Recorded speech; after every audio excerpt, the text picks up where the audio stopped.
What's up, YouTube? So this is just a little status update on the latest diorama. This is a large diorama. It's 4 feet by almost 18 inches. And I'm making this one for myself for display.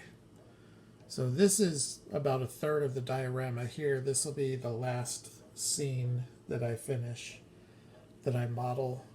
But here's what we have so far. So we have a little paved road splitting it. And we have a little drainage here with a culvert.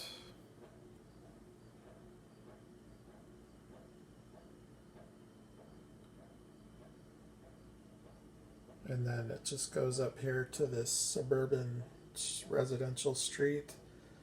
A couple houses that I've scratch built. So this one is styrene. This one is foam core. Obviously this one has a lot of work left to do. But this foam core, these boards, you can get them at Dollar Tree. $1.25. They're about probably at least 24 by 18. They're huge. And if you pull the paper laminate off of each side, you're left with about an 1/8 inch just foam core sheet. So I made the retaining wall, this retaining wall, as well as these two, as well as the culvert. All of it, along with this house, is all made from the foam core. Now the styrene, your styrene structures are going to look a lot better, but the foam core is a lot easier to measure, cut, glue. It's more forgiving. It doesn't look as good, but you don't go through near as many razor blades. And everything on this will be scratch made, so all of the trees, the buildings. I'm going to do a water feature. I wanted to do this with basically every skill that I've picked up over the last 6 years. I wanted to incorporate. So I'm going to make some telephone poles. I have a little water feature here for the drainage. The rocks are hand carved, plaster. All the fencing. This is a split rail fence.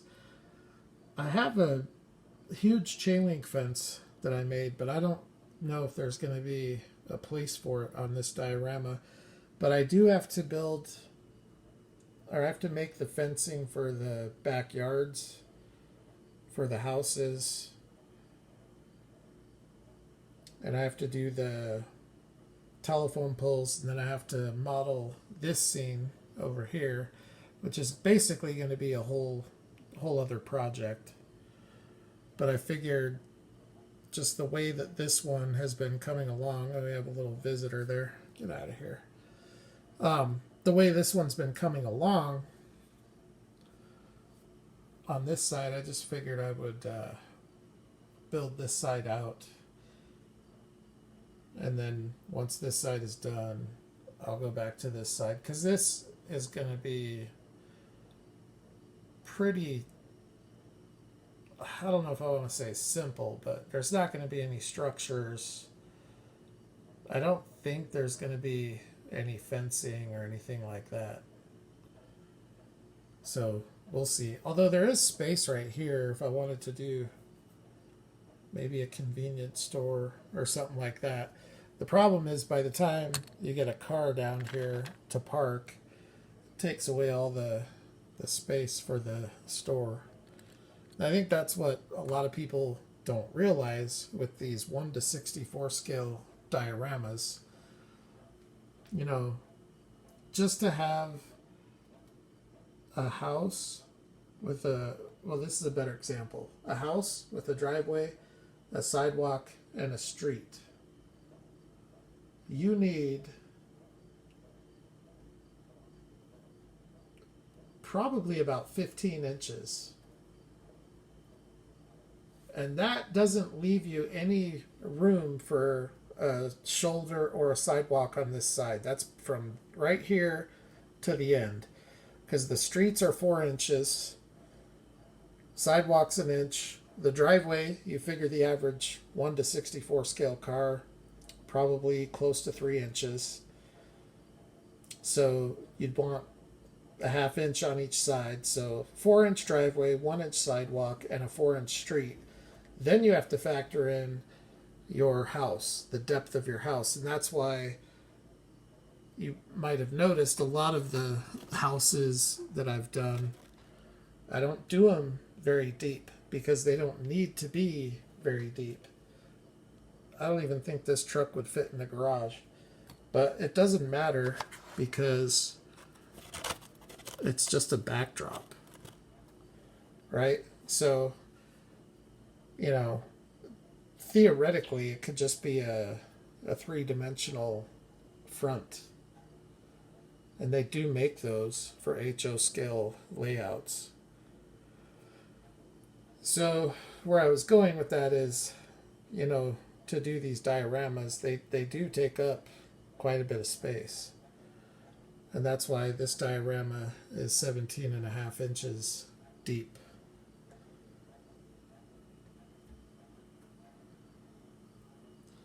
I think there will be a decent amount of visual interest. The only thing not scratch made, the jersey barriers, although I think they are scratch made. I didn't do it, but I think that the guy that I bought these from 3D prints them. So those aren't going to be scratch made, and the fire hydrant. And the fire hydrants are just die cast. But everything else, for the most part, there might be a few small exceptions to it, but I have a lot of trees that I can put on this diorama, so there won't be any shortage of trees.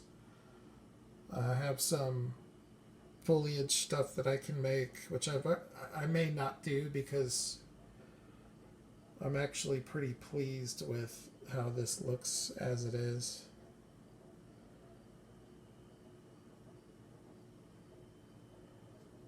I like the way that the roads came out.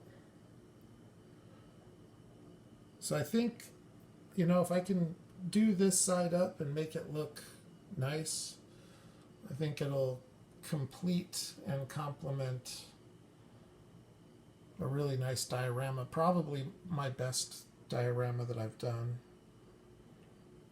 Certainly in my opinion, I think that this diorama will have the most amount of detail and visual aesthetic once it's complete. But it's a very time consuming diorama to make. Just, I mean, the houses alone are hours upon hours, and that doesn't count the diorama itself. But I am glad that I stumbled across this stuff. I wish I had a long time ago,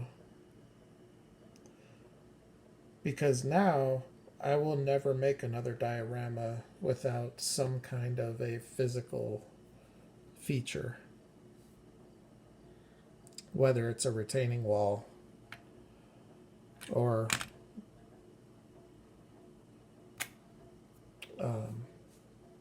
whether it's a retaining wall or a building or, you know, a culvert. I think even just doing a culvert adds a nice visual effect to a scene.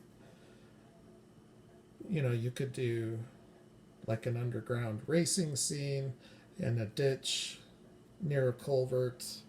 There's a lot of stuff that you can do with that. I just need to get a little bit better at carving and painting. this is the first wall that that I've ever carved out of styrofoam and painted. So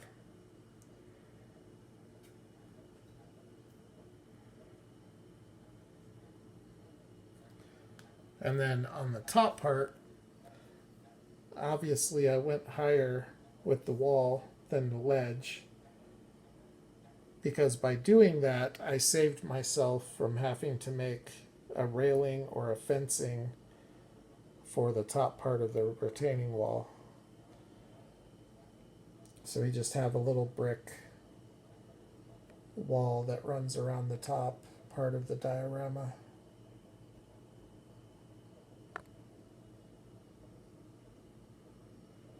You can see a lot of the glue is still wet. Actually, all of it is probably still wet from the grass, because all of the vegetation was I just did the last few hours. So before I started that, it was just all dirt.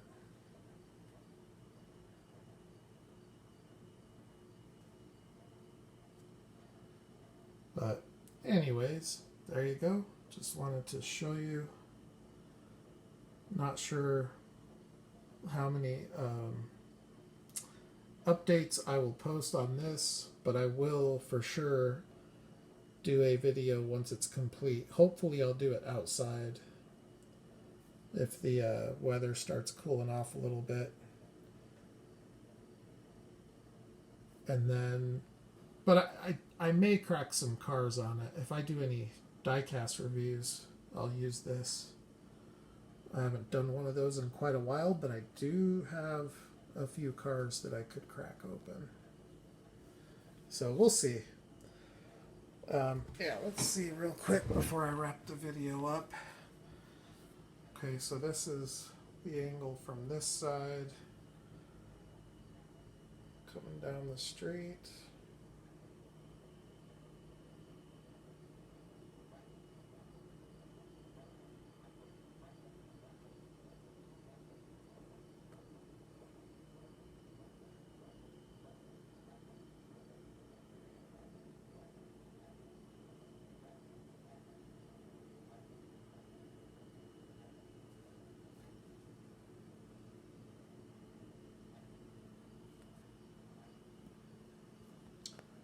So, there you go. Leave your thoughts and comments below, and I will holler at the next video.